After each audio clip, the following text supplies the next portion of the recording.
শিশু সুরক্ষা ও অপহৃত শিশুদের উদ্ধারে মুন অ্যালার্ট চালু করল সিআইডি। দুপুরে সিআইডি সদর দপ্তরের কনফারেন্স সেন্টারে সাংবাদিকদের ব্রিফ করে সিআইডি প্রধান সিবগাতুল্লাহ জানান, সবার সহযোগিতায় শিশু অপহরণ বন্ধ করা যাবে। এজন্য সবাইকে সম্মিলিতভাবে উদ্যোগ গ্রহণ করতে হবে।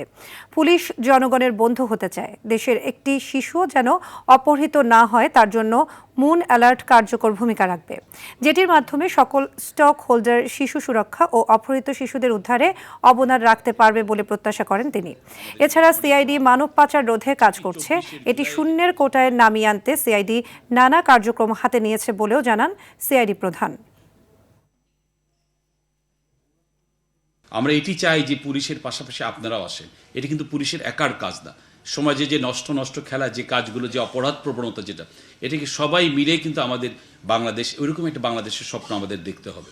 শিশুদের অঙ্গ প্রত্যঙ্গ বিক্রি, শিশুদেরকে চালান করে দেওয়া, সেক্স ট্যুরিজম, প্রচুর কিছু কিন্তু আপনার পাশেই হচ্ছে। কিন্তু আমরা যদি একটু অ্যালার্ট হই, আমরা এই ধরনের ক্রাইম, এই ধরনের নষ্ট খেলাগুলোকে বন্ধ করব।